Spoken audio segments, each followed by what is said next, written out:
if we want this system to change, then we have to change. I've gotten to a point in my life, and I still feel like I'm fairly young, even though my kids age me a lot sometimes. I love them though. I love them a lot. But they age me sometimes, but I understand that I can't keep expecting them to do something different, the people in power, if I don't myself do something different. That's right. And I think that's what we have to start to do now. How does this keep happening? See, I was someone born on the south side of Chicago, and I feel like I was born with trauma. Now, I didn't realize it then, but studies will say, according to some scientists, that trauma is generational.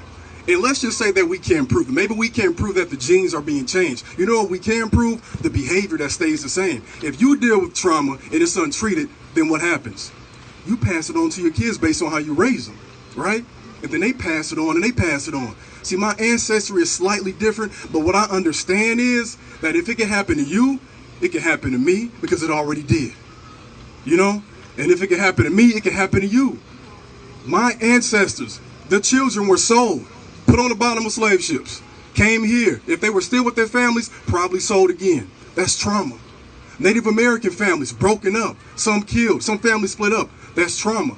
European migrants who came after slavery ended in the early 1900s, not getting a fair shot. That's trauma. But the thing that changed over time was people stood up. During slavery, people like Harriet Beecher Stowe used what she had. The literature, people like Frederick Douglass, they stood up. People like Nat Turner stood up. These people stand up over the course of time. Jane Addams stood up. When Jewish refugees tried to come, we said no. And it's like we still are doing the same thing. So again, I can't sit here and continue to place the blame on them because I'm tired of it. I'm really tired of it. Because if I keep giving them the power, then we'll never solve it. And another thing I've learned is that when I give myself full responsibility, I'm less stressed out. So my question I'm going to leave you all with is, what are we going to start to do different as Americans? How will we change? It starts with education. It starts with empowerment. I don't care what side of the political party spectrum you're on. No one wants to lose a child, whether you're red or blue or green or whatever other colors we have in the political party. No one wants to lose a child. We have to begin to bring in people that we know that are just like, in our opinions, they crazy, right? Some of us will say, how in the world could you vote for this person? But we have to engage them. There's no way around it. We have to live in this country with them. So what are we going to do to end that cycle of trauma? I challenge you today.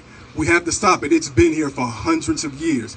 Native Americans, Africans, European migrants, Jewish brothers, Mexican brothers, who were here already right in the 30s too, and then deported again. We've seen this cycle happen plenty of times, but we have to end it now. Educate yourselves, empower somebody else, and keep educating them, because it's not going to change until we do. All power to the people. All power To the people. All power To the people. Thank you. I love you.